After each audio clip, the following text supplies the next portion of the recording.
3. Hej och hjärtligt välkomna till Norrlands skuggsida i ett samarbete med ABF Norr i Luleå. Jag hoppas att allt är bra med er. Med mig är det superbra. Vet ni vad, mina kära vänner och lyssnare och allt? Hon är tillbaks! Carla is back! Hej Carla! Är det bra? Hej José, ja det är jättebra. Så Tack. som man har saknat dig. Tack detsamma. Den där är välkommande hade du inte förväntat dig. Nej, absolut inte. Nej, hörru. Hur har du haft under påsk då? Jo, det har varit lugnt. Bra påsk faktiskt. Härligt. Har ni varit hemma, gjort något speciellt? Nej, vi firar äldsta sonen som fyllde 19 och sen har vi varit hos svärmor och myst på. Okej. Vad härligt. Igår blev vi av med barnen så i morse. Vart du med barn? Nej, vi blev av med Jaha, barn. ni vart av med ungarna? Ja, de fick stanna hos svärmor så att Ooh. i morse så försov vi och så var Ooh. det hände inte ofta. Oj. Jag så här vaknar bara, shit, klockan är mycket, jag måste dra. Åh fan. Han inte käka frukost eller någonting. Ja, men det är han och käka något annat, men. Hörru, vad tyckte du om våra nya kepor? Ja, de var jättesnygga faktiskt. Ja, faktiskt. Vi klär i dem. Ja, ett litet test tänkte jag. Jag ska Ja. beställa lite t-shirtar och lite annat sånt där också. Så jag tänkte, man kan ju tro att man har vunnit på Lotto. Ja. Man kan ju önska. Nej, men jag tänkte det kan ju vara bra för sommaren med keps och sånt där. Mm. Det har varit lite sent nu att ha mössa. Mm. Spelar du ens Lotto? Nej. Hur fan ska du vinna då? Jag är med Påskåsmiljonären. Men du bara skit i. Jag har faktiskt vunnit en gång. En gång? Ja. Hur mycket? 100 kronor? 100 000. På riktigt. Ja, men det är bra. Så att det var ju när yngsta grabben föddes. Okej. Han kom, så man brukar säga att han kom med tur. Ja. I oturen. Så att det var Det ju. beror på hur man tolkar det. Jo, nej, jag vann ju första gången 85-90 där i kring. Mm. Och så sen 5 000 och så 5 000. Så att, men det har man ju som betalar tillbaks. För jag har ju varit med på Påskåslotteriet sedan den startade. Ja, då Faktiskt. är dina egna pengar du har fått tillbaks. Ja, men då kändes det inte som det. Nej, det Faktiskt. förstår jag. Så att det var ju riktigt gött. För barnvagn och sånt där var ju dyrt. Mm. Så att jag la lite på det. Investerade i tv, stereo, du vet sån här. Onödiga saker. Nej. Jag köpte ju fan första plasma-tvn. Som var 50 tum. Vad är det för nytta av det? Jag kunde spela. Jävlar vad gubbarna såg fina ut. Ja, det. Nej, men det var ju väl investerade typ tv, alltså grejer hemma och sånt där. Och så till barnet. Ungjäveln höll jag på att säga. Allt som ökar värdet. Ja. Och så la jag undan lite och så där. Så att det var välkommet. Mm. För man blir ju inte rik på att få barn. Nej, så är det. Det borde du veta. Förresten, vi spelar ju in videopodd Jajamensan. och vanlig podd. Ja. Så att det ska bli superkul. Det ligger faktiskt ut ett testavsnitt som jag gjorde igår. Mm. Du såg ju lite grann, vad tyckte du? Jo, det var bra. Jag har faktiskt snyggat till mig idag. Du såg lite trött ut. Ja, men jag sov faktiskt, där sa du någonting. Senaste 2,5 veckor. Sov jag kanske varannan natt. Varför det? Jag vet inte. Nej, du börjar bli gammal. Som i natt, igår. Jag vaknade vid 11. Nej, 10 gick jag upp. Jag var vaken sedan innan, men jag gick upp vid 10. Då har jag typ sovit 3 timmar. Ja, men det är gubbvarning. Ja, men jag har ju lite, du vet, jag har varit lite dåligt senaste 2,5 månader. Mm. Jag var ju till läkaren för en vecka sedan, tror jag att det var. 1,5. För så fort jag äter eller blir stressad och dricker och typ sånt där, alltså dricker kaffe och typ sånt där, då kräks jag. Okej. Så att jag har fått sluta med Metformin. Mm. För hon tänkte att det kunde vara det. Sen var det så att jag har bara insulinet nu. Mm. Och så mina vanliga mediciner. Men så att jag ska faktiskt imorgon och lämna prover. De vill ha massa olika. Mm. Urin, blod, blodtryck, allt möjligt. Sen har jag fått några knölar vid höften eller vid ljumskarna här. Så att, och de gör ont. Mm. Och så har de vuxit. Så läkaren tyckte att vi tar det säkra före det osäkra. Ja. Så han skickar mig på ultraljud och jag har fått faktiskt tid ganska snabbt. Den 14 ska jag dit. Sen ska jag göra en gastroskopi. För han misstänker att jag har brosk i munhalsen, tror jag att han sa. Mm. Något sånt där. Magmunnen. Så, Mm. och att det kan vara det. Och det är på grund av min operation. Jo, men det är ju det. Så att, ja, vi får ju se. Och det gör att jag mår dåligt. Jag äter dåligt. Mm. Jag äter typ en gång om dagen, om jag kommer ihåg att äta. Mm. Och det kommer ihåg. Det är för att jag undviker det lite grann. För jag vill inte spy. Nej. Jag blir helt sänkt alltså. Och det är inte att jag kräks en gång. Mm. Eller 2. Utan det är närmare typ över 5, 6, 7, 8 gånger. Mm. Efter varann. Och du vet, dagen efter. Alltså jag är helt slut. Så att jag har ställt in ganska mycket av det möten och sånt där. För att jag har som inte känt ork och när jag blir stressad, går och sånt där. Då börjar jag må illa. Mm. Så att det är inte så kul faktiskt. Det känns inte. Med de dagarna lagade jag mat. Vi käkade, såg på serie.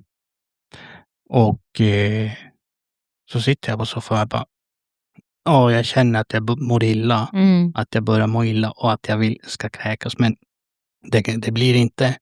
Och så bara helt plötsligt, pang, slår det till. Mm.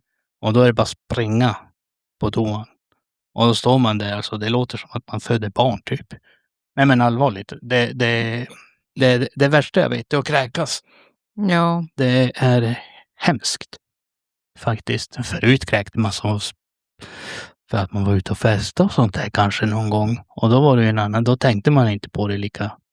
Men när man mår dåligt på så sätt, då är det, och då blir det att jag sover dåligt. Mm. Ja, man tänker ganska mycket. Knölarna där gör ju mig lite sådär. Jo, speciellt med tanke på det du redan har haft. Jo, och med den cancersorten jag har haft faktiskt, man blir tydligen aldrig friskförklarad, fick jag förklarat för mig. Mm. Utan man blir symptomfri. Okej. För att det är så att den kan komma tillbaks.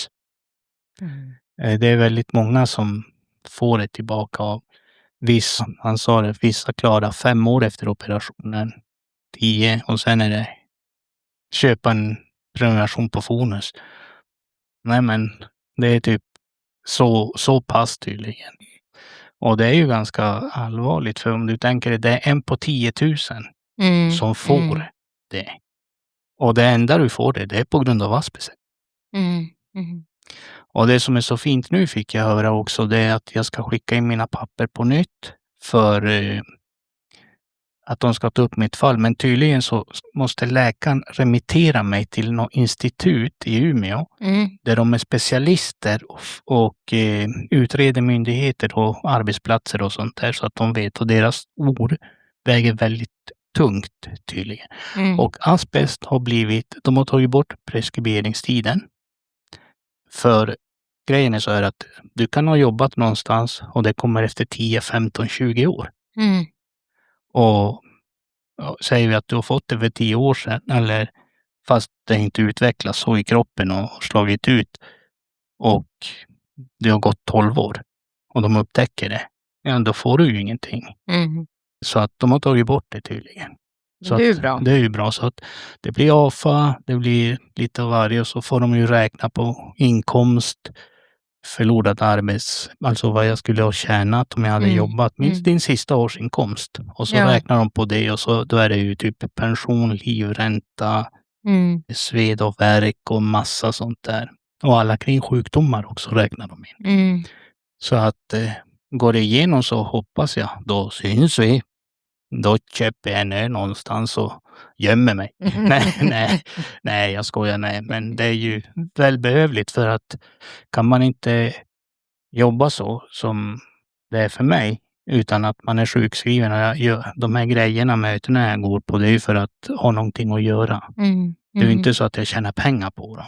Ja visst, jag får arvode för 2 möten i månaden. Det är topp som inte är speciellt mycket. 1200-1800 kronor.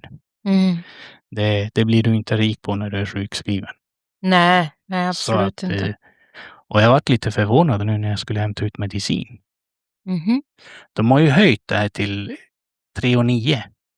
Vilket då? Högkostnadsskyddet. Jaha. 3900. Men den börjar räknas när du har kommit upp i 2000 spänn. Okej. Och då är det längre mellan nivåerna. Förut var det, då kom man upp ganska fort. Nu kommer det ta längre tid. För om det är 2000 först, det räknas inte. Okej. Det är ju hemskt. Alltså, jag tänker på folk som, alltså pensionärer och folk som är sjuka allmänt, sådana här som de som har det riktigt jobbigt ekonomiskt och sånt där. Och sen det gäller ju barnfamiljer också. För barn är ju sjuka ofta och mediciner kostar. Ja, fast inte för barn. Nej, men när du har blivit efter en viss ålder eller vad det nu är. Är det 18? Nej. 15 tror jag. Nej, 17 tror jag.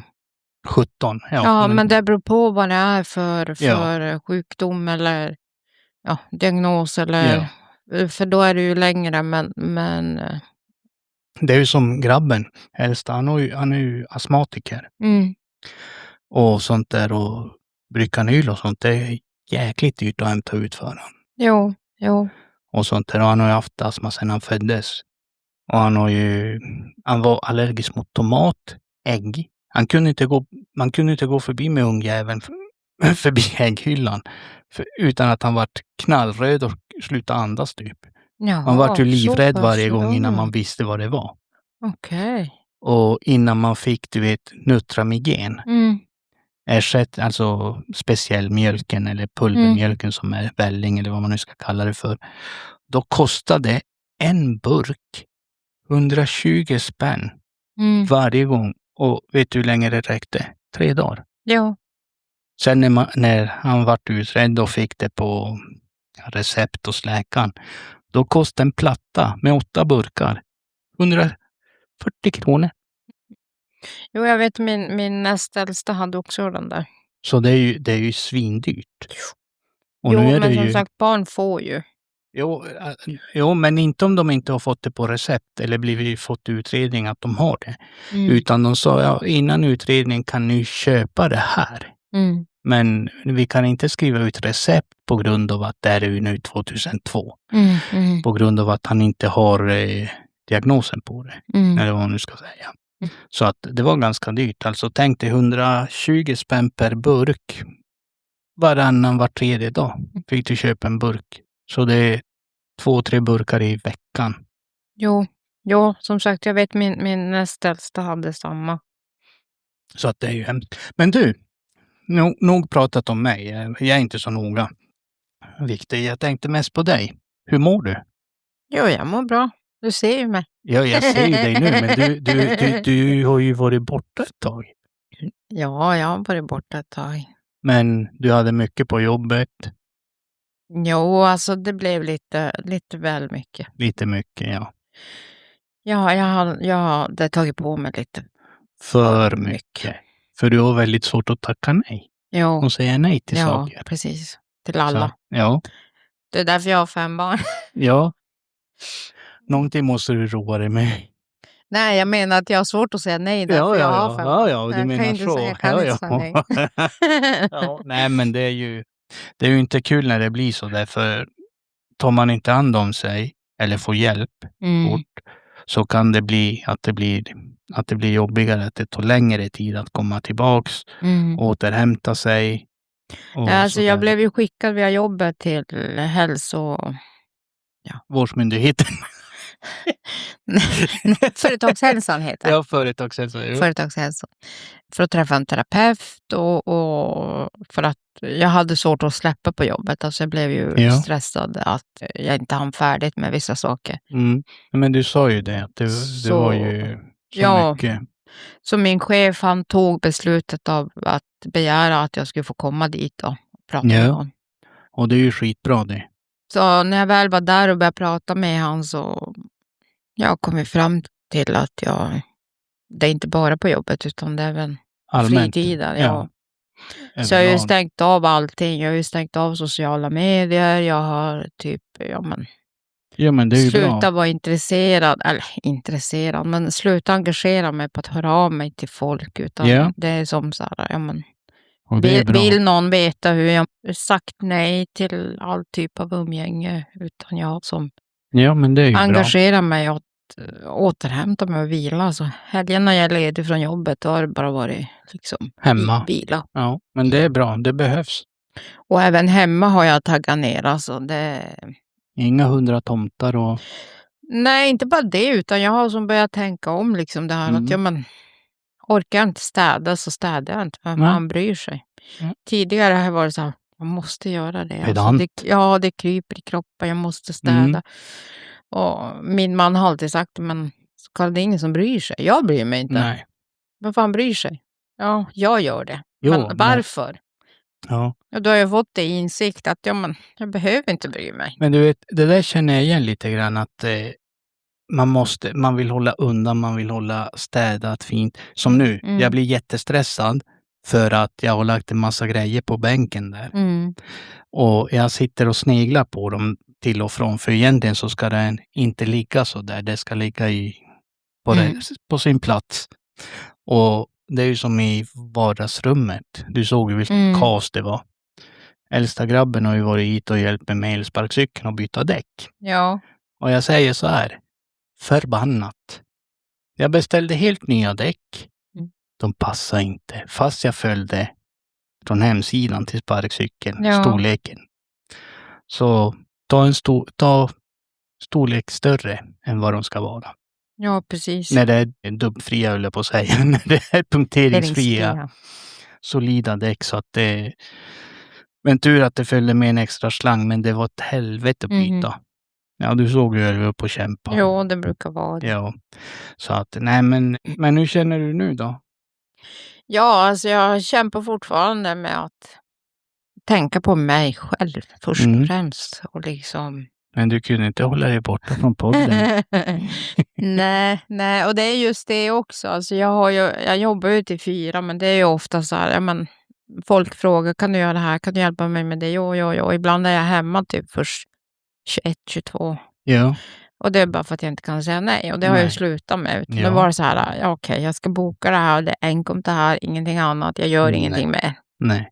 Och det var ju bra. Det sa jag ju till dig också. Jag bara, det är ingen fara. Det viktigaste är att du mår bra. Att du tar hand om dig. Lyssna på kroppen. Lyssna på knoppen. Och för podden finns kvar. Du vet ju att du alltid är välkommen. Tack så mycket. Alltid. Det är så kul att podda med dig. Ja, det är kul att vara här också. Ja. Man har ju saknat det. Jag har ju suttit hemma.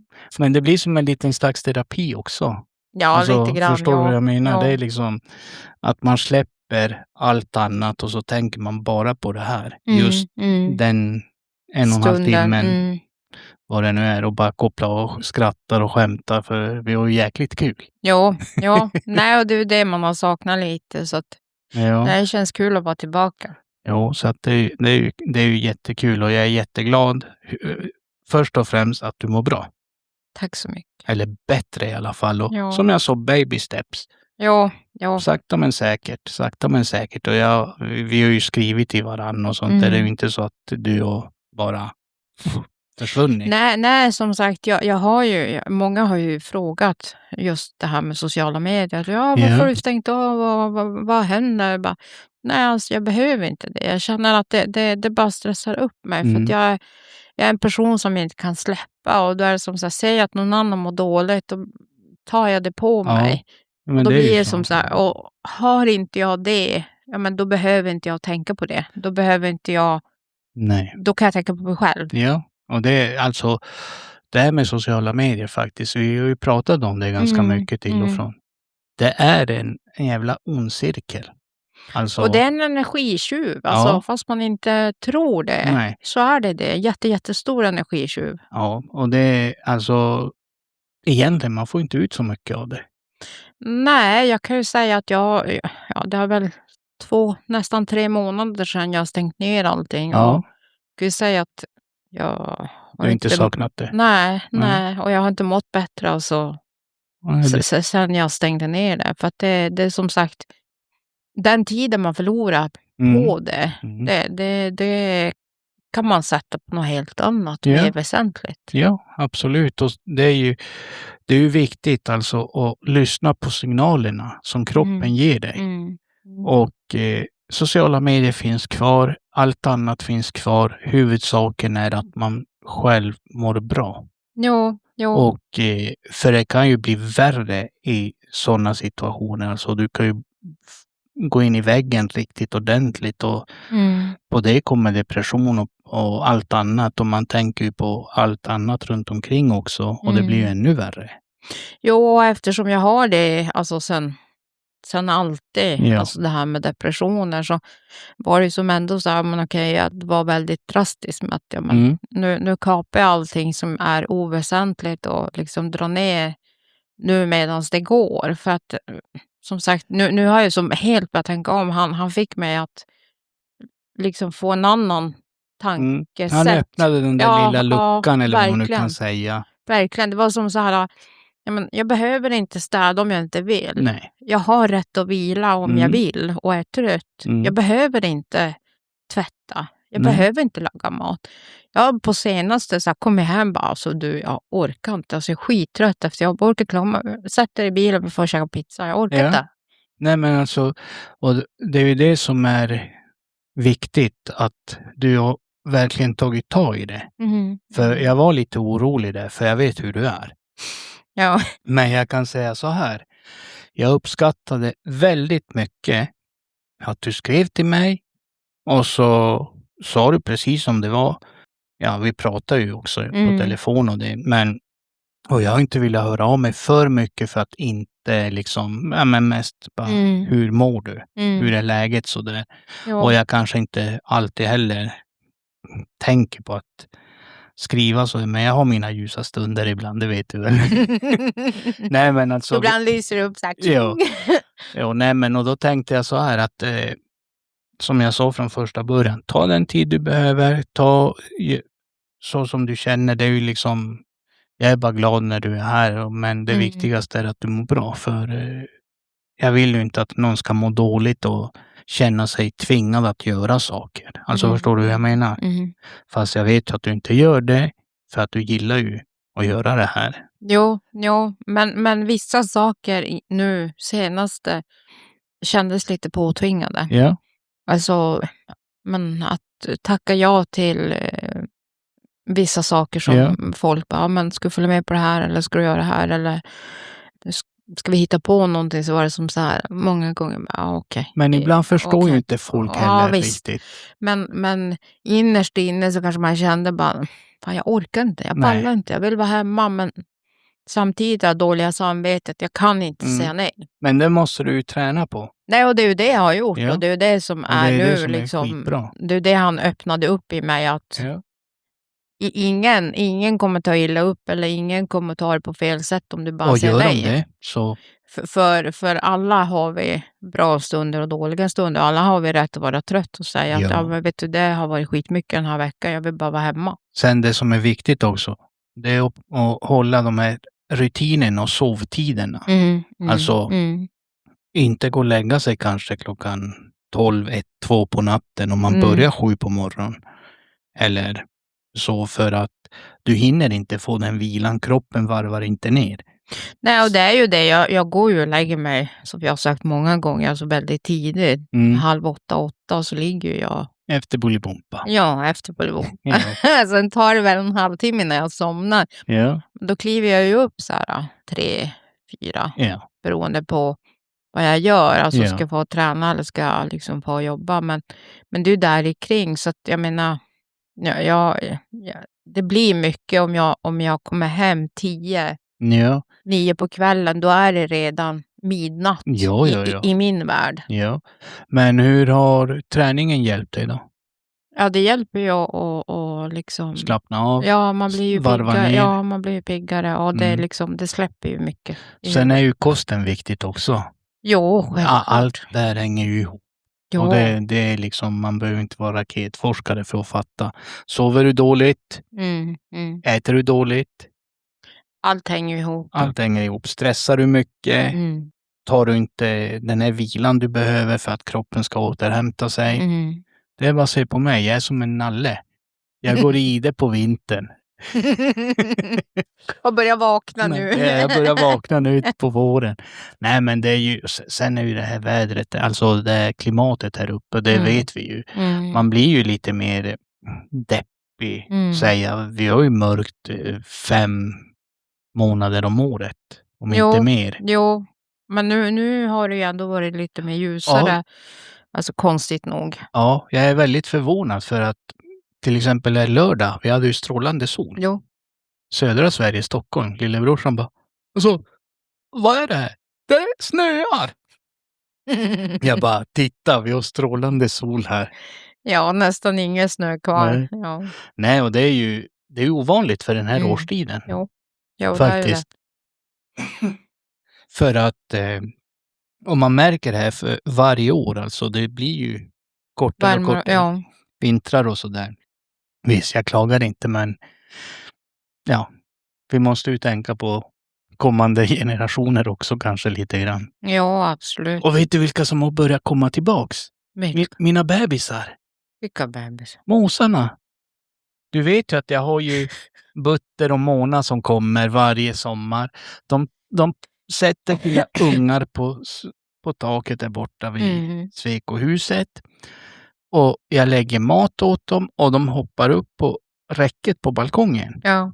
När jag står ute ställer de sig där och bara står. Eller har jag gått ut och de inte hinner och jag går in igen, då ställer de sig där och så bara pip, pip, pip och låter. Bara José, vart är du? Mat! Ja. Men de kommer ju direkt, så fort jag går ut så kommer de. Och det är alltså jag gillar ju dem, jag tycker att de är så gulliga ändå. Och att de kommer ihåg. Ja. För de kommer ju år efter år. Så att, och nu kanske det inte... Du får en sån här brevbärarmås. Ja. Istället för en brevduva. Ja, det kanske inte är Mona Butter som kommer och föder upp dem. Ja. Men det kan ju vara deras barn. Och de bara, där ska ni åka för där får man mat. Han är snäll. Nej, men jag gillar djur så att det är ju som... Ja. Och det skadar inte att ge dem lite fön. Nej. Åh gud vad jag börjar hosta, ursäkta. Jaha, men vad har du tänkt nu då här framöver? Hur med jobb och sånt där, tar du på dig lika mycket? Nej, alltså jobbet är ju jobbet, det är ju varje dag densamma. Men det här har ju fått mig att tänka inför sommaren. För vi kör ju en sista sommar på golfen. Ni gör det? Ja. Okej. Så att jag har ju tagit ledigt från sista veckan i maj till september för att kunna jobba golfen. Okej. För att det inte ska bli dubbelt. För annars är det 40 timmar på golfen och så är det 40 timmar på 80 timmar i veckan. Det är ganska mycket. Ja. Och vi är ju inte 20 längre. Nej. Men vad heter det? När öppnar ni golfen då? Sista helgen i maj. Sista helgen i maj. Gott folk. Golfängen, sista helgen i maj. Om vädret tillåter. Nej, vi öppnar ni öppnar oavsett. Okej. Ja. Då vet ni. Går ni dit så får ni träffa Kalla i hög egen person. Precis. Då ska vi ha burgare för 20 spänn den. Ja, så det är bara det är bara att gå dit. Ja. När öppnar ni, sa du? Sista helgen i maj. Tid? Jaha, tid. Klockan 11. Klockan 11. 11 till 21. Om jag kommer 10-11 så beställer jag 20 burgare och då sitter jag och väntar. Och jag ska sitta där hela dagen. Jag skojar. Nej, men... En burgare på timmen, så. Ja. Så bara, hej Kalla, hur går det? Behöver du hjälp med något? Nej, men då vet ni, gott folk. Så att det blir jag som är hela sommaren. Ja. Jag kommer ha någon enstaka dag ledig, men det blir mest jag. Okej. Så. Men det är ju bra. Det är ju kanske inte lika stressande på så sätt som... Jo, det är det, men samtidigt är det ju kul. Det är sommar, du får njuta av det fina vädret. Jag tycker fina vädret inne i grillen, varmt som satan. Ja, det är fint. Hamburgaren är ju skitfint, hörru. Ja, det är ju fint. Jag får grillbrunst så här. Ja. Men då kanske vi kan ha någon liten överraskning till lyssnarna. Men det får vi prata om. Ja, absolut. Så att... Nej, men det kommer mycket förändringar på golfen. Det kommer en ombyggnation in och vi ska... Men gud förbannad, just det. Matmomsen har ju sänkts till 6% när man hämtar. Men vi har även... vi kommer ha... Vad heter det? Självkassa, alltså, så du kan klippa själv som på Max. Ja. Expresskassa heter det. Och även via mobilen och så man kommer kunna beställa. Ja, men ni kommer hålla, ni har de här, alltså typ om folk hämtar istället för 12-6% och typ där. Eller ja, alltså det är precis som överallt. Och sen kommer vi även ha samarbete med Foodora också. Så det kommer vara... Men jag tycker att det är lite jävligt mot restauranger faktiskt. Att bara för att du hämtar mer i maten, du ska betala 6% mindre. För det kostar ju personal. Det sänks ju inte. Visst, matprisen sänks ju lite grann när man handlar. Jag tror att det har att göra med att när du äter där så har du den här personalkostnaden på servicen, på att ta hand om det du lämnar efter dig. Vare sig om det är sopor eller disk eller vad det är. Och det här måste ju som... Och det kostar ju. Ja. Den största kostnaden att driva något sånt där, det är ju personalen. Så att jag tycker att det borde ha varit, alltså 12% tycker jag ändå det är bra. Alltså så att man borde ha haft kvar det på restauranger i alla fall. För nu är det ju många, du har inte följt sociala medier på ett tag, men jag har gjort det. Och man ser att folk försöker hitta på sätt att äta på restaurangen, men ändå som att de tar med sig maten. Alltså man bara, vilka snåla jävlar alltså. Ja. Alltså visst, ekonomin är väl inte det bästa för alla, men ändå, man måste ju tänka på företagarna också. Alltså ni sliter ju arslet av er för att få det att gå ihop. Plus att ni har ju massa kostnader. Jo, så det är ju inte gratis. Nej. El, alltså markhyra, allt, sopor, personal, allt kostar. Men då hoppas jag att nu när det blir 6% att folk sätter handen på hjärtat och dricksar lite bättre. Ja, men som sagt, vi... Man måste ju tyvärr följa den här lagen.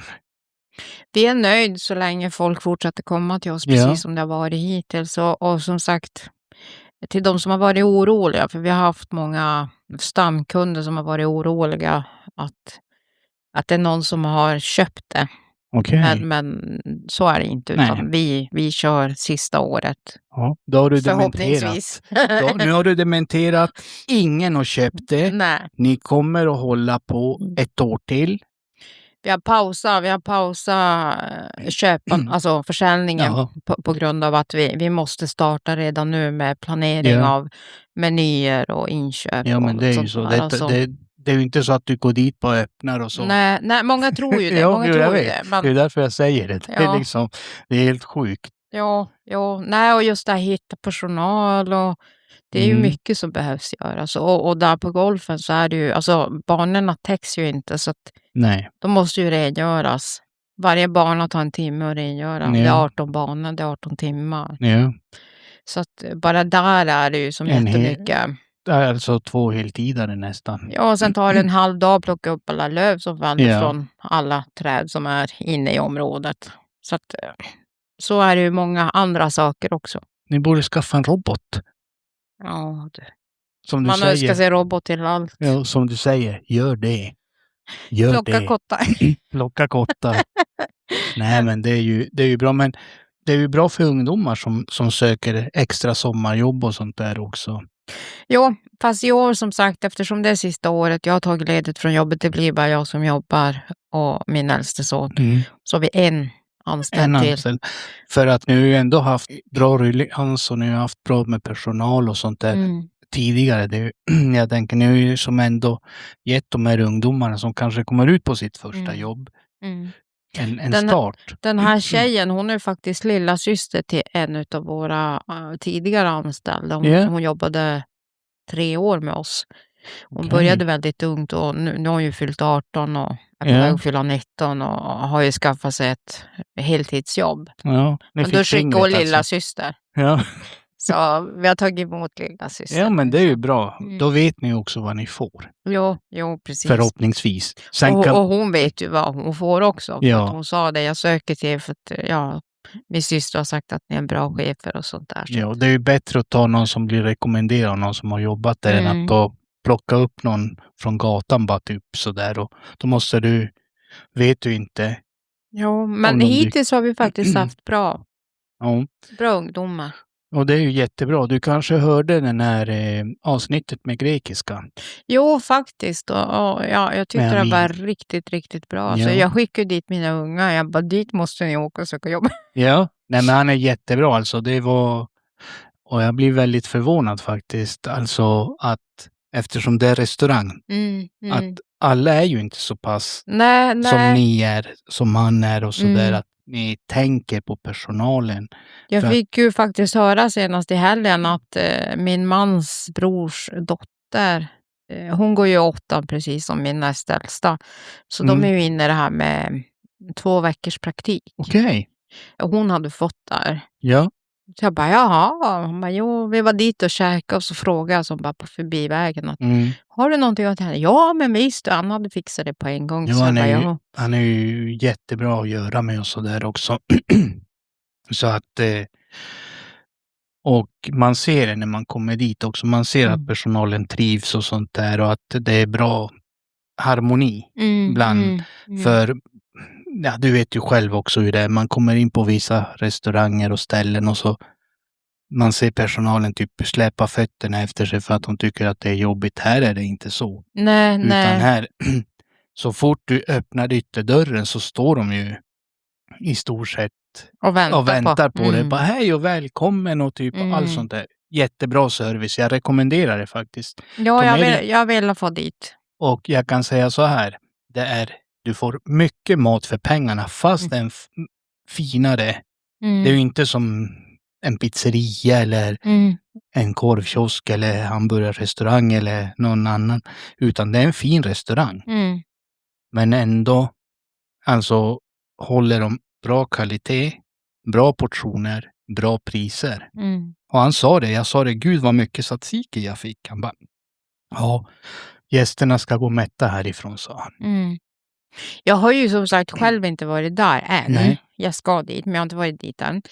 Men efter avsnittet du gjorde så rekommenderade jag den till mina kollegor. Så en av dem hade varit dit med sin tjej för att hon fyllde år. Och han sa, fan Karl, vad bra det var. Alltså, det var riktigt god mat och riktigt bra.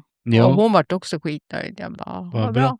Och så har de en liten sån här grej att om du bokar om någon fyller år, då stoppar de svenska flaggan på bordet och lite sånt där. Gör lite extra fint sådär. Och det kostar ju inget extra. Nej.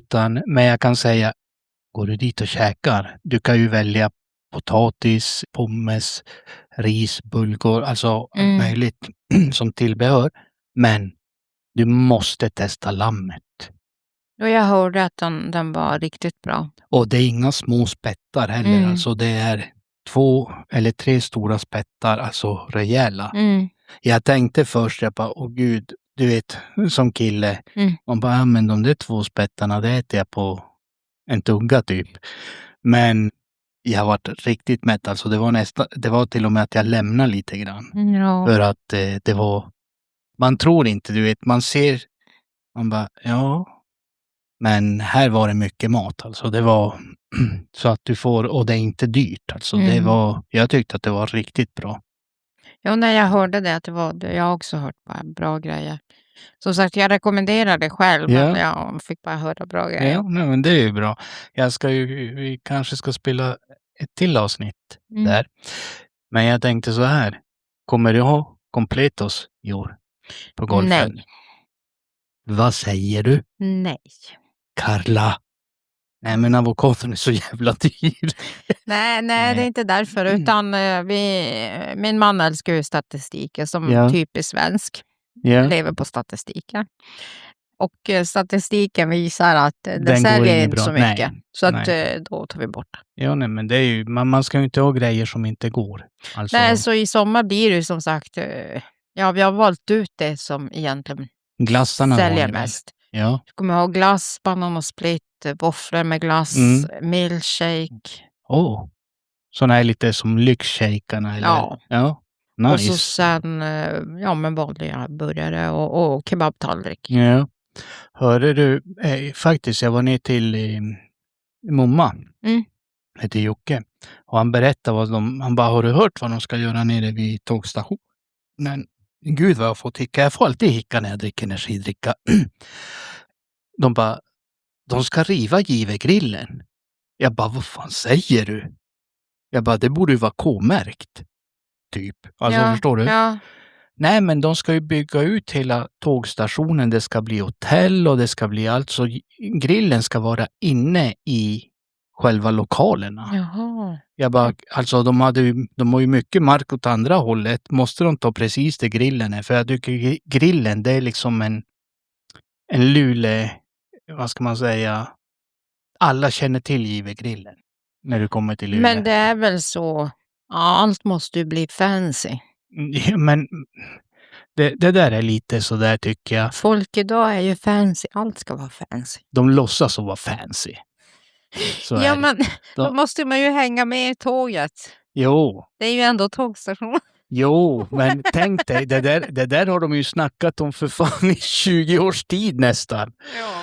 Och nu, man bara, men nej, Givegrillen försvinner, alltså själva kåken och allt det där.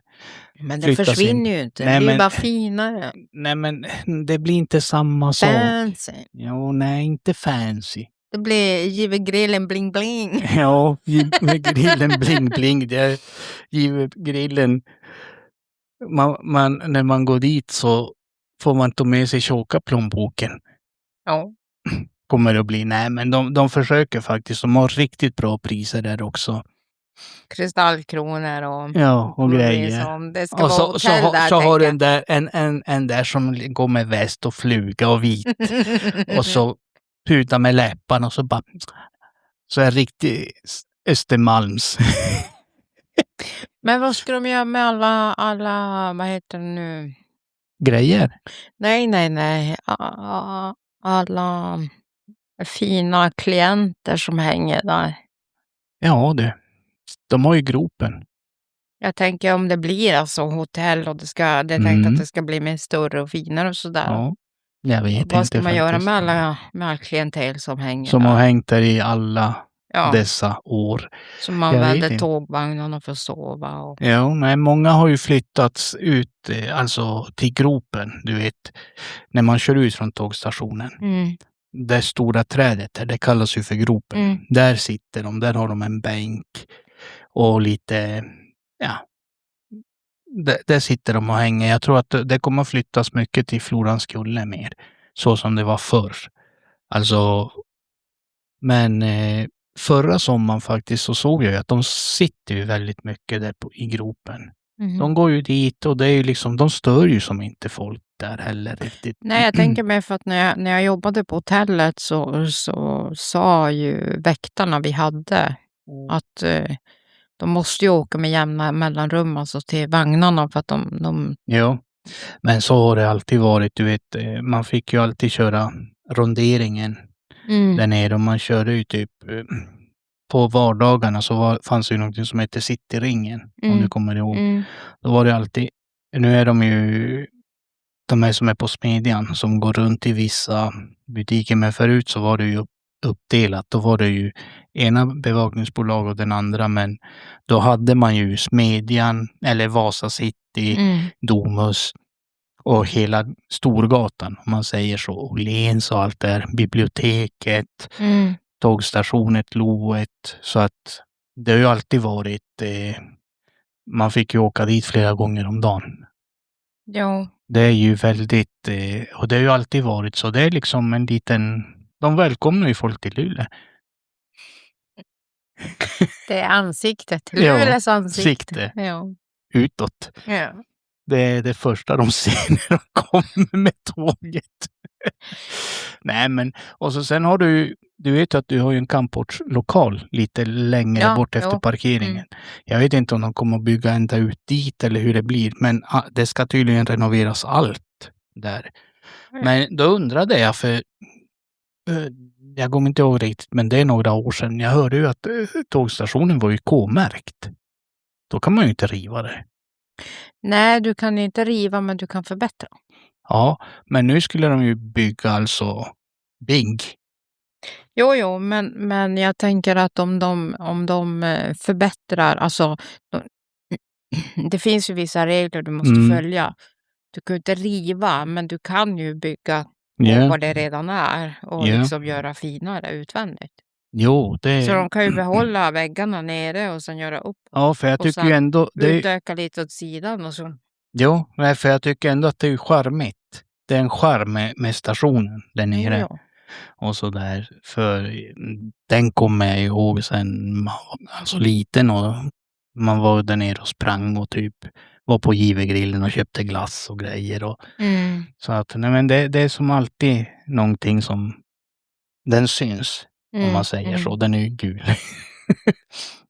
Så ja, att det är ju, nej men vad kul att ni ska köra golfen ett år till. I år ska jag faktiskt komma och golfa. Det är bra. Man behöver inte åka som sällskapsresan till Mallorca för att golfa. Man åker ner på golfängen. Ja, det finns vatten där också så man kan bada om man vill. Ja. Men jävla bisamrotterna. Jo. De vill man inte bada med. Nej. Sen har du ju bajsbadet på andra sidan. Sen har du ganska mycket firre där också. Jo. Det är många som fiskar. Jo. Sen har du ju Lulsundet på andra sidan. Du vet att man har ju alltid sagt att det är avloppsvattnet som åker ute, men så är det ju inte. Nej. Fast den brukar ju vara stängt ganska ofta för att det är någonting med vattnet. Men man vet aldrig. Nej, men det är ju... Men såg du det här faktiskt med SSAB? Jo. Marken. Det var ganska så här bara, oh shit. De har ju stängt ner nu allt. Ja. Alltså hela, ingen får ju vistas där.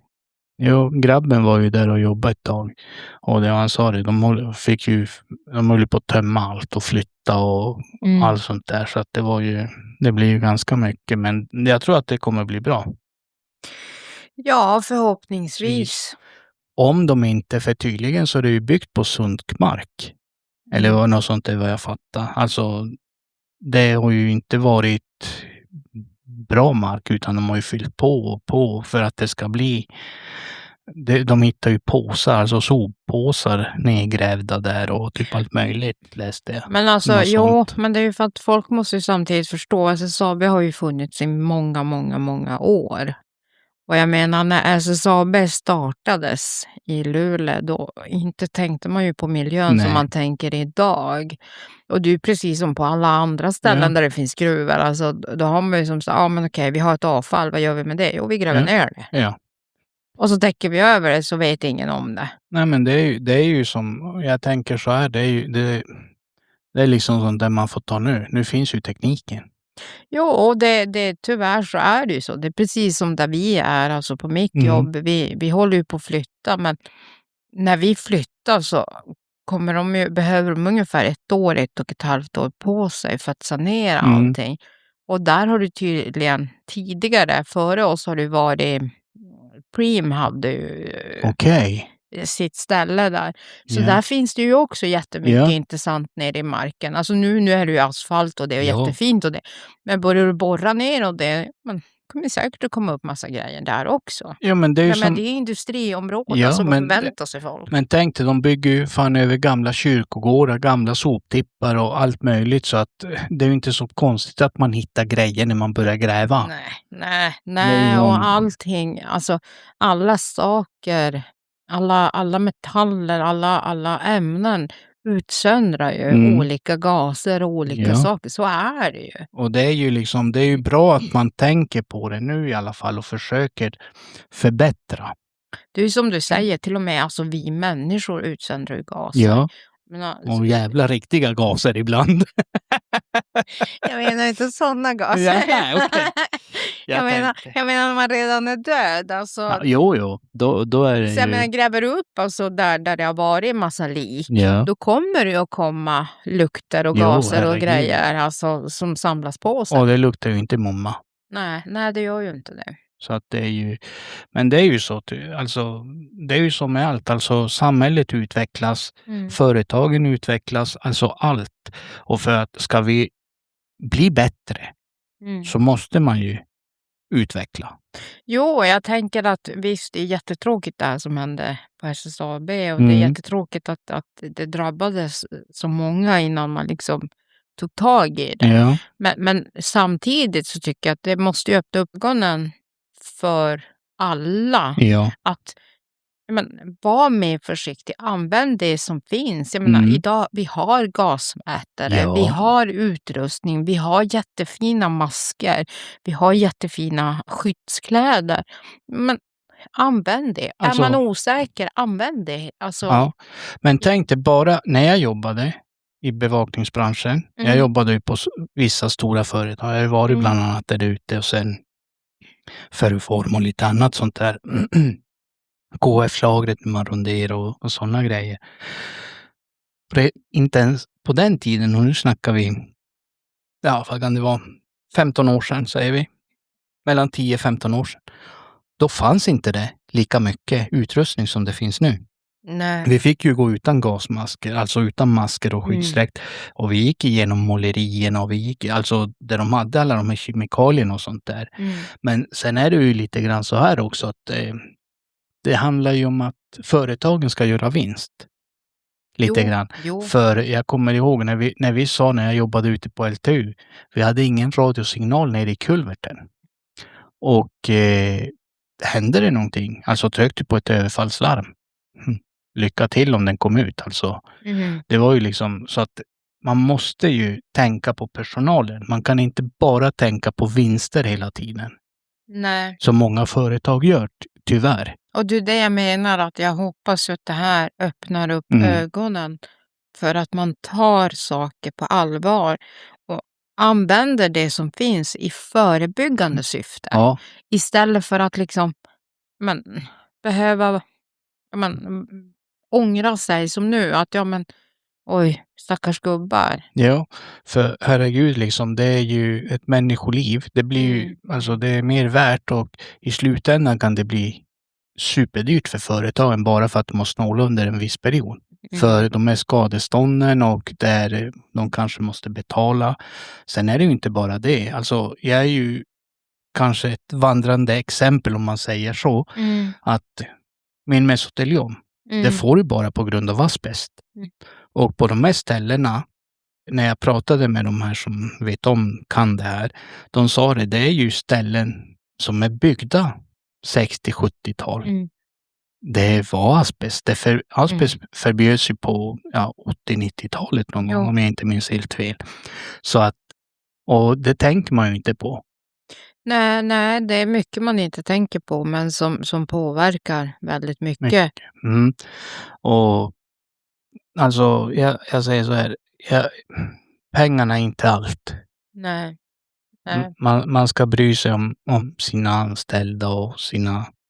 Det är därför ni ska lyssna på och åka på golfängen och titta hur man behandlar personal.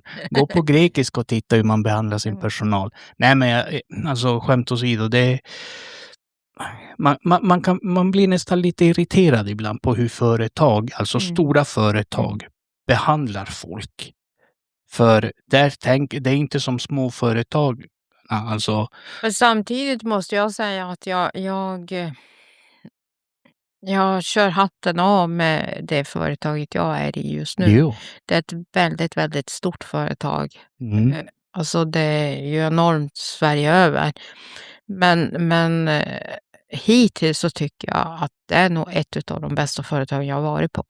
Alltså även om de är så stora så är de mån om sina arbetare. Det är det jag menar. Alltså, det finns ju, men de här företagen som där du jobbar och småföretagen, för det är väldigt sällsynt, alltså i alla fall i de företagen jag har jobbat på, att personalen det var det mycket så här, de fick ju bonusar på budgeten. Så att då tänkte man inte så mycket på personalen. Alltså jag kan ju säga så här, vi har inte det. Nej. Vi har inget bonussystem eller så. Vi har inte dåliga löner. Nej. Men vi har det som är viktigare. Och det är ju liksom att ledarskapet på vårt företag är ju väldigt mån om sin personal. Allihopa. Och det är liksom som det här med min chef, att jag ser att Karl mår dåligt, men vi skickar henne till företagshälsa oavsett vad det kostar. Ja. Och det är ju så det ska vara. Och det är som så här, men mår du bra nu? Alltså, jag bara, alltså nu är det färdigt, nu behöver jag inte något mer. Nej, men jag ska begära en uppföljning om 6 månader för att jag vill att du ska må bra. Och det ska de ha en stor eloge för alla gör inte det. Nej. Och jag säger så här, det är ju egentligen, om man tänker efter, företaget är ingenting utan sina anställda. Nej. För det är ju ni som är hjärtat i företaget, om man säger så. Det är ju ni som driver runt den. Så att cashen kommer in. Nej, om man säger så. Det är ju så, det är ju sanningen. Så att personalen ska man ju satsa på. Och det är samma sak där. Alltså, vi har ju många tillfällen sagt att men det här funkar inte riktigt. Vi hade behövt det här. Ja. Det tar inte lång tid innan vi får det. Och det är ju bra. Då är det som så att det finns inte det här som jag var van vid inom kommunen när man jobbar inom vården. Att vi hade behövt det här. Det finns inga pengar. Nej. Vi hade behövt det här, men det finns inga pengar. Nej. Och det är som så här, jaha, okej. Jag är allergisk, jag behöver speciella handskar. Nej, tyvärr, du får klara med de som finns. För de här andra specialhandskarna mot allergi, de är för dyra. Ja. Vi har inte råd. Huset har inte råd. Nej. Och då är det som så här, jaha, men okej. Och så får man skitlön dessutom. Och så kommer man till ett företag där man bara, alltså mina skor känns lite obekväma. Men åk på en gång och hämta nya. Prova allihopa som de har på butiken och ta de som passar och de du tycker är bra. Ja, och det tänkte jag ju säga nu. Sen gnäller ju kommunen och vården, alltså sjukhusen och allt det här, att de har inte personal. Nej, är det så konstigt? Inte, ja. Det är liksom... Jag vet inte om du såg nu på tal om det, att de skulle erbjuda ungdomarna att få körkort om de sökte till vårdprogrammen på gymnasiet. Men det är som så här, varför locka ungdomarna med körkort? Locka dem istället med en högre lön. Använd de där pengarna till de så kallade körkorten till en högre lön. Vet du, vi ska höja lönen, ni kommer få, inte vet jag, 32-35 000 i månaden. Kom och jobba hos oss. Bättre villkor. Och då tänker jag lite grann så här. Det finns ju vissa som jobbar inom kommunen, alltså de här som är lite högre upp än de som är på golvet. Tittar man, och där kunde man ju läsa i NSD, de gör ju alltid en granskning varje år. Vilka löner? Alltså, herregud, vissa har över 120 000 i månaden. Ja. Hur många sköterskor får du på den lönen? Ganska många. Eller personal, alltså förstår du.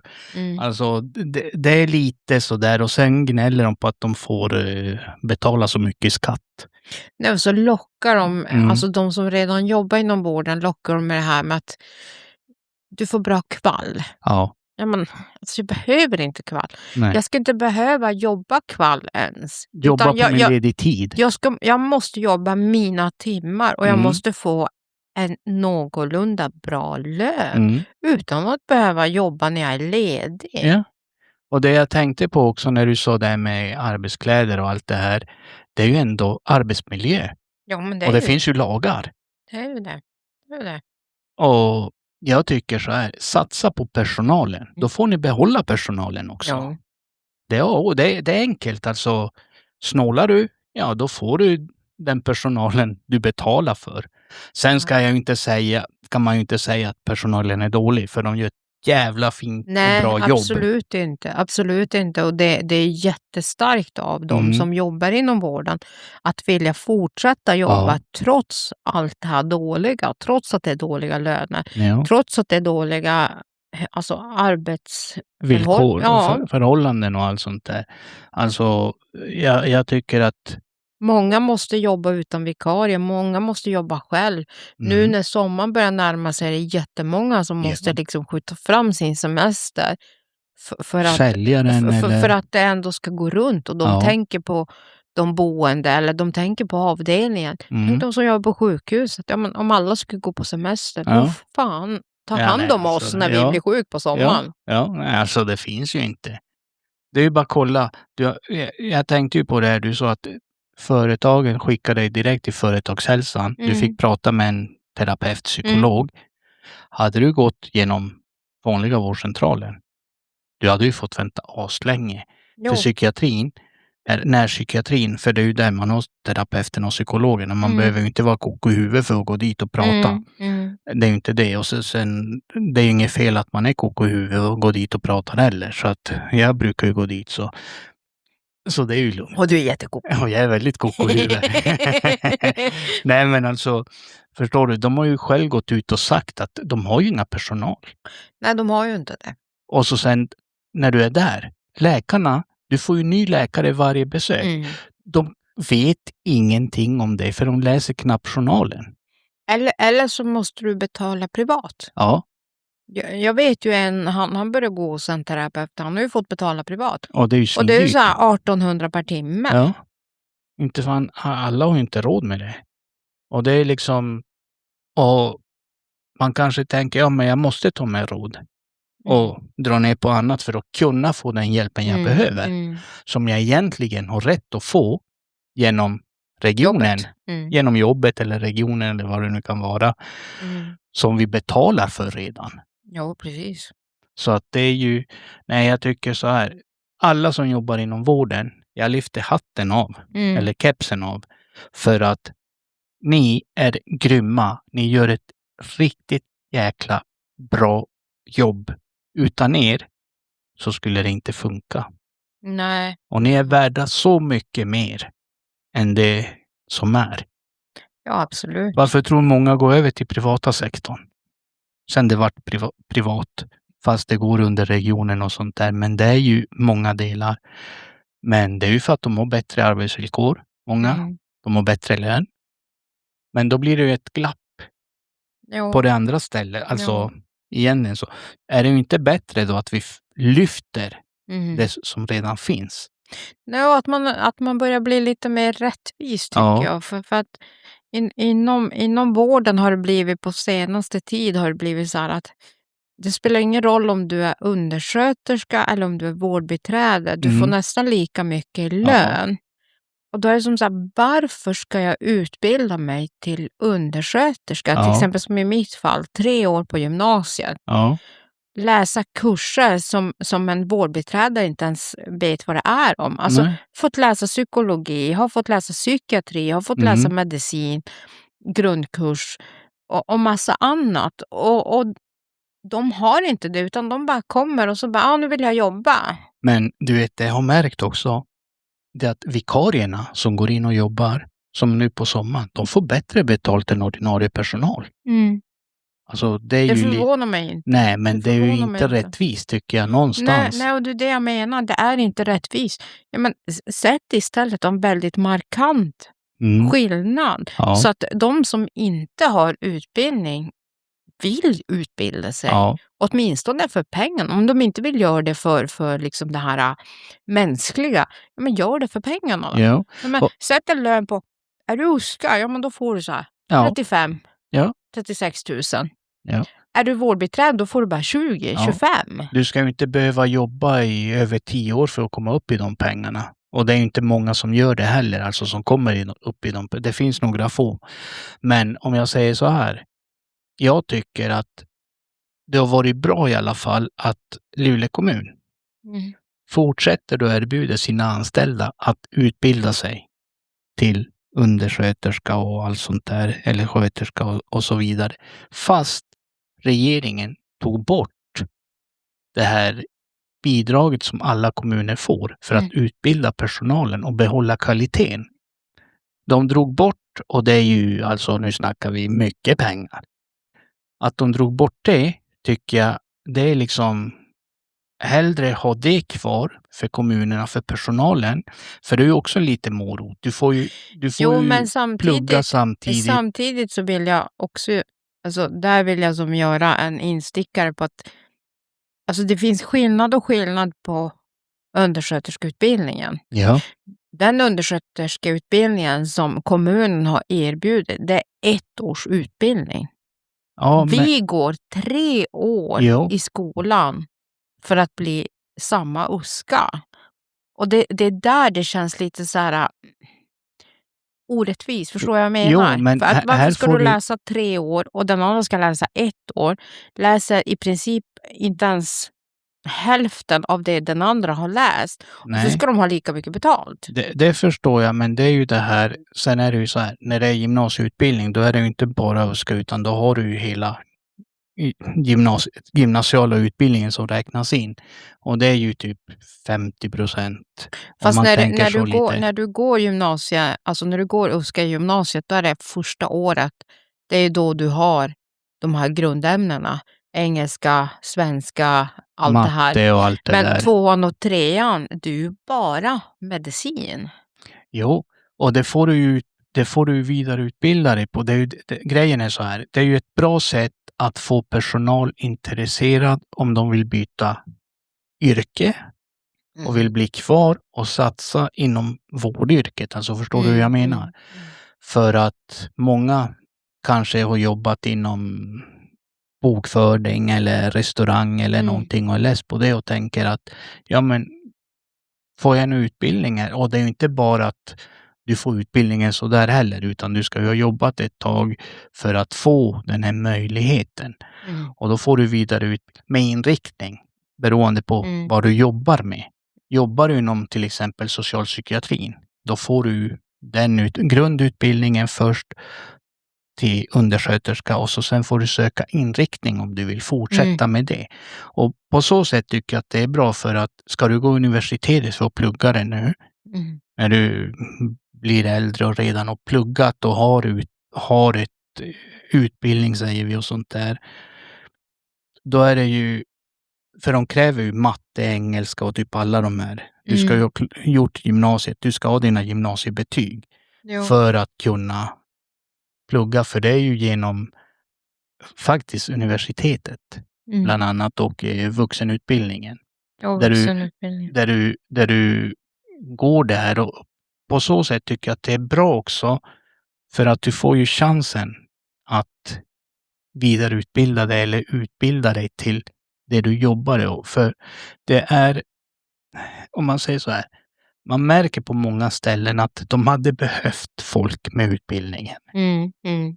Alltså förstår du hur jag menar lite grann? Så att de som pluggar och tar den chansen tycker jag är ändå bra, för de jobbar ju typ jättemycket. Alltså de har ju sin anställning på heltid och sen får de plugga 3-4 dagar i veckan och ofta alltså på plats eller på distans samtidigt som du jobbar, så att du gör ju både och du har ju samma lön.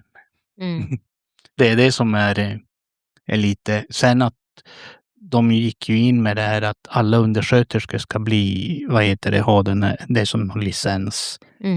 och så vidare. Och har du utbildning, då tycker jag att det är bra. Då får du högre lön och då får du lite högre lön. Det är ju inte så att vi snackar om astronomiska summor, men du får lite högre lön och kanske blir mer intresserad att stanna kvar. Men det är det jag menar, det att den lilla delen borde vara ännu mer. För det är så du kan locka ungdomar idag att söka till det. För alltså de gjorde ju en sån här, de kollade en granskning gjorde de på ungdomar idag, vilka linjer som de väljer mest. Och det är liksom, det är såna här för att bli, ja men, för att jobba på bank eller jobba som IT, bokförare eller alltså jobba med ekonomi. Och det är för att det är de yrkena som enligt ungdomarna idag är de som betalar bäst. Ja. Så att alla ungdomar jagar ju där pengarna är. Ja. Men vill ni ha ungdomar till den så höj lönen? Ja. Och sen är det håll ju inte bra. på med att men ni ska få körkort. Nej, det är ju okej om du ju går fordons och sånt där. Där tycker jag, där behöver du körkortet för att du jobbar ju med bilar. Visst, här ska du köra om du, vad heter de här som åker hem till folk? Inte hemsamariter, vad heter det? Personlig assistent. Nej, inte personlig. Hemtjänsten, så heter de. Hemsamariter hette de ju förr. Ja. När vi var små. Jo, nej så att då har du ju redan oftast körkort som vuxen. Eller som äldre. Men jag tycker så här, det är ju på ett sätt är det bra också att de erbjuder de här utbildningarna. För att tänk dig alla de här som har varit arbetslösa eller blivit arbetslösa kanske få en chans att komma ut på arbetsmarknaden igen. Och då kanske vi ska nyttja de människorna mera. Alltså, och locka dem också. Inte bara ungdomar. För många ungdomar tar ju de här jobben under sommaren eller springvickar då och då och sånt där. Men det är ju inte säkert att de stannar kvar. För att de har kanske en tanke med att plugga vidare till något annat. Och det här är bara ett steg i processen, om man säger så. En bro. Ja, och då är det ju bättre att man satsar mer på de här som kanske är lite äldre som kommer in och jobbar också och får möjligheten att ta en ny utbildning. För är du arbetslös och är du, säger vi, 40-50 års åldern eller i 50 års, inte är det många som vill anställa dig då. Nej. Så att då har vi ju, annars kommer vi ha jättemånga, alltså arbetslösheten är ju jättehög i Sverige nu. Alltså tänk, det är 600 000 som är arbetslösa. Så att det är ju på ett sätt, det är ju som, det blir lite win-win. Men samtidigt, alltså, nu tänker jag bara högt här. Du säger att det är så många som är arbetslösa, men när du går in på Arbetsförmedlingen så finns det så mycket jobb. Ja, men alla är Varför? inte kvalificerade till jobben, för de har för höga, krav alltså, på många jobb. Många jobb är ju så här, ja men typ Donken, Sibylla, ett lager där du behöver B-kort och liksom. Ja, men grejen är ju så här, det är ju, de jobben riktar ju sig mer mot alltså ungdomar, ung vuxen lite grann, men inte kanske för någon som har familj. För lönerna på Donken är ju inte de bästa. Lönerna där är inte de bästa. Alltså du har lika mycket i lön nästan som när du stämplar. När du jobbar på Donken. Alltså förstår du? Du försörjer inte en familj på det. Och då är det ju, sen är det ju många som jobbar och kraven har ju höjts väldigt mycket. Men alltså arbetslösheten har ökat så pass mycket. Alltså att det är över 600 000. Så här högt har det inte varit på, jag minns inte när. Och då tycker jag man ska ju inte ta bort grejer. Utan man ska ha kvar möjligheten att folk utbildar sig. För många utbildar sig inte heller vidare. Det finns ju jättemycket jobb, alltså vissa jobb. Men de flesta, ja men då ska du kanske vara arkitekt eller byggnadsingenjör eller det och det och det och det. Alltså kraven är ju för höga. Till och med om du ska jobba inom kommunen eller städ eller vad det nu kan vara. Så är det krav höga krav. Alltså de kräver gymnasieutbildning, de kräver körkort, de kräver det och det och det. Alltså förstår du? Och alla har ju inte körkort. Alla har kanske inte gått färdigt gymnasiet. Så att man kanske måste tänka på att okej, de är som att gå universitetet och allt det här. De kommer kanske vidare komma till de jobben sen. Men utvecklingen går så fort fram. Och det finns ju, alltså drar du ner på utbildningsplatser, hur ska du få den kompetensen du behöver? De söker ju kompetens utomlands. För nu kan du kan ju sitta i Nya Zeeland och jobba åt ett svenskt företag genom din dator. Mm.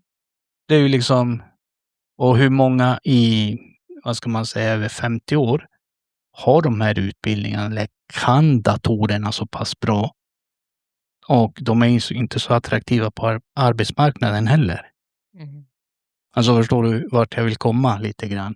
Så att man måste ju som tänka att vi kan inte ställa orimliga krav när vi tar bort möjligheten för dem. Så förstår du hur jag menar? Det är lite... Jo, jag förstår. Ja, för många av de här jobben som är som du kan ta bara så där och att man säger att det finns mycket jobb. Men det är bygg, det är målare, det är elektriker, det är blandat kompott. Men det är mycket inom IT. Det är mycket inom myndighet. Alltså visst, vi säger till exempel om du ska jobba på SOS. Du ska ha socionomutbildning. Kan man inte då tänka lite grann, okej, visst, du ska ha en utbildning. Absolut. Men att man ser också lite grann vem personen är. Mm. Vad har den personen för erfarenhet? Ja, men det är ju lite det jag menar. Det att varför? För det är ju lite det också. Hur är man som person? Hur pass kräsen är du? Mm. Alltså är det så här att du liksom stänger dig för allting och bara, nej men jag ska bara jobba på kontor. Ja, men då kan det ju bli jättesvårt att hitta någonting. Ja. Alltså du måste ju vara lite mer öppen för vad som finns. Och det finns ju, men vill du jobba på kontor, du har ju såna här försäkringsbolag, typ Folksam. Ja, men du kan jobba som utredare till exempel. Eller du kan jobba med skadeanmälan. Ja. Du kan jobba på Försäkringskassan som sådana som kollar bidrag och grejer. Ja, men de kräver ju ändå utbildning. Det är ju det som är grejen. Alltså, jag kollade ju till exempel ett jobb på, vi säger SOS nu. Mm. Socionomutbildning. Ja, ska jag då gå 4 år på universitetet för att utbilda mig till det? Om de 4 åren är jag min utbildning, då kanske jag är för gammal för att få jobbet. Då vill de ta in någon yngre. Ja, vad ska jag då göra? Ja, då har jag skuldsatt mig i 4 år för att plugga. Och det är ju inte billigt heller att plugga allt det. Nej. Speciellt sådana utbildningar eller inom psykiatrin, det förstår jag ju, men inte som vårdare. Mm. Det kanske du behöver, där kanske man kan se hur är den här personen, vad har den här personen för erfarenheter, vad har den jobbat med och så vidare och så vidare. För att den personen kanske är mer lämpad än en person som kommer med en socionomutbildning. Fast det är inte alltid, för det är ju det man ser inom vården idag. Men man kan ju ha en kombination. Du har ju jättemycket folk som jobbar inom vården idag som inte är utbildade. Och många utav dem är ju inte för att vara där. Nej, men varför är det så? För att de tar in vem som helst. Ja, de tar in vem som helst och det är det jag menar. Visst, du ska ju kräva en viss utbildning, men till exempel, vi säger du hade kunnat jobba som personlig eller som socialsekreterare utan problem. För du har den erfarenheten. Att utreda en familj. Du har ju varit med om saker. Förstår du hur jag menar? De är som pluggar en bok, alltså sitter och läser i en bok, kanske saknar den här kompetensen att vara av erfarenhet, utan de stirrar sig blind på den här utbildningen, men har inte den här andra erfarenheter som krävs inom vissa yrken. Alltså förstår du hur jag menar? Ja, men alltså vissa yrken har ju faktiskt det, att du har rätt att räkna dina arbetsår som erfarenhet. Ja. Och det kan vara lika mycket värt som en utbildning. Jo, på så sätt, men fortfarande, många av de här jobben som många söker. Alltså det ser man. Alltså vissa säger det. Alltså jag skickar söker 25 olika jobb. Oavsett om jag har utbildningen eller inte. Jag får komma på 3 intervjuer. Och jag får ändå inte jobben. För att de tar de här som har utbildning. Men jag kanske var mer lämpad. Fast jag inte hade utbildning. Och då kan man ju kombinera. Då kan du ha socionomer till exempel inom socialförvaltningen. Som har utbildningen. För det behöver man också. Jag säger ju inte att man inte behöver utbildning. Men du kanske kan ha en person som träffar en familj eller gör hembesök. Det behöver du inte vara socionom för. Alltså förstår du hur jag menar? Så att man måste ju kanske ge personen möjlighet och kanske ge dem en intern utbildning också. Och att man får gå som lärling kanske 1 år, 2 år. Och så ser man, för många är mer lämpade, och det vet både du och jag, inom vissa yrken än de som har utbildningen. De kanske kan mer det här med lagarna och sånt där, men då kan de sköta den biten. Vi säger bara här i stan. De var tvungna till och med att ta in konsult, lägga ut det på konsultfirma. För att de hade inte tillräckligt med socialsekreterare som kunde utreda eller träffa. Och vet du vad det kostar? Jo, det kan jag tänka mig. Då kan man ju lägga de pengarna kanske och satsa på 10 pers som vill jobba med det här, som är lämpade, som är erfarna genom livet. Samtidigt som du låter dem gå den här utbildningen. Alltså kanske inte de här 4 åren. Men att du får en grundutbildning inom det. Och så sen får du utveckla. Men annars kan du bara sitta och jobba som utredare. Åka hem till folk. Kolla hur de har det. Hur det är. I samråd med den här socionomen då. Sen har de specialist-socionom. Jag tror att om du skulle ha så skulle du bli ganska mycket så här ifrågasättningar i olika yrken. För att det är ju som att säga så här, ja men jag har ju erfarenhet av kriminella livet. Då kan jag lika gärna vara polis. Nej men inte så alltså. Men jag menar, när du har som polisutbildningen till exempel. Nu kommer de att få betalt för att gå den. Det är ju skitbra. Jo. För det behövs poliser. Jo. Massor med poliser. Men sen är det ju så här att om man läser ganska mycket och då är det många som bara, jag har sökt till polisutbildningen 5 gånger säger vi. Jag har jobbat som vakt, jag har jobbat med det och det och det. Jag blir inte intagen på utbildningen. För att jag saknar det. De har för höga krav, alltså det är dit jag vill komma. Man kanske ska ha lite lägre krav, men låta erfarenheten som du får genom jobbet med hjälp av dina kollegor och så vidare. Och då tror jag att man kan bygga upp den här samhällsstrukturen med arbete och arbete. För alla är vi nya. Ingen kan ju allt. Nej, så är det ju. Och du kanske kan lära en som har pluggat till socionom någonting som inte de har lärt sig på skolan. Alltså förstår du hur jag menar? Jo, nej, jag förstår. Och då kan man ju ta in dem som lärling kanske. Eller som att de pluggar samtidigt som de jobbar där. Samtidigt så tror jag att det behövs från båda sidor också. Ja, men det är det jag menar, att man blandar. För att du kan mycket väl göra en sån struktur. Men du behöver ju också att den som söker inte är så kräsen. Och jag tror att mycket sitter där också. Det gör det också. Att arbetslösheten har blivit så pass stor idag för att man har blivit kanske mer kräsen. Ja, inte riktigt i den utsträckningen man har sett, för den har ökat med 4% de senaste 4 åren. 4-5%. Och vi har näst högsta arbetslösheten i hela Europa. Jo, men det är det jag menar. Jag menar att du som person har blivit mer kräsen på att jag vill inte göra det där. Jag tänker inte göra det där. Nej, men då måste man ju ställa krav. Jag vill bara göra det här. Och då är det som så här, ja men det du vill göra kanske lite... Men då måste man ställa krav också. Ska du stämpla har rätt till din stämpling, då ska du ju följa de här riktlinjerna som vi har. Och för du får ju bara stämpla under en viss period. Men många sätter det här i system också med att stämpla. Ja. Väldigt många. Och rider ut på det hela livet. Jo, så det att vet man ju. det är ju det jag menar, det är liksom kraven ibland är lite orimliga om man vill få in folk i arbete.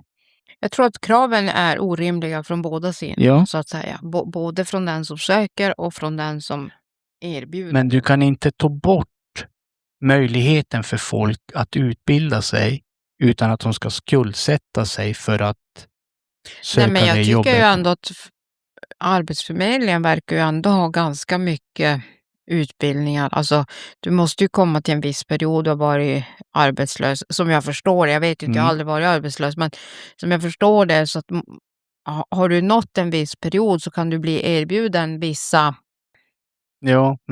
utbildningar. Det är ju så. Men sen om vi tänker på ungdomar som är arbetslösa, som har gått ut gymnasiet och inte får jobb. Men de ställer ju krav, alltså väldigt märkliga krav på vissa för att söka. Till exempel, ska du ta ett busskort? Ja, men då ska du ha det och det och det och det. Ska du köra taxi, då ska du ha det och det och det. Eller ska du göra det, så ska du köra, säger vi, utbilda dig till elektriker. Ja, men då måste du ha den och den utbildningen innan, eller ha gjort gymnasiet färdigt. Alltså, förstår du? Det är som att man sätter bromsar. Sen är det ju givetvis upp till människor. Människor är ju väldigt kräsna. Människor vill ha allt serverat på silverfat. Oftast. Men samhället eller regeringen och allt det, de kan ju inte bara ta bort grejer bara för att de tycker att det kostar för mycket. Nej, för det kommer kosta ännu mer i längden. Jo, självklart. Och med det, Karla, avslutar vi, för tiden rinner ut. Du, det har varit superkul att ha dig här. Tack, det har varit kul att vara tillbaka. Och jag hoppas att du kommer tillbaka när du orkar och känner dig bra. Du får säga till. Och som vi alltid avslutar, behandla andra som ni själva vill bli behandlade. Kärlek och respekt. Och på återseende. Tjingeling!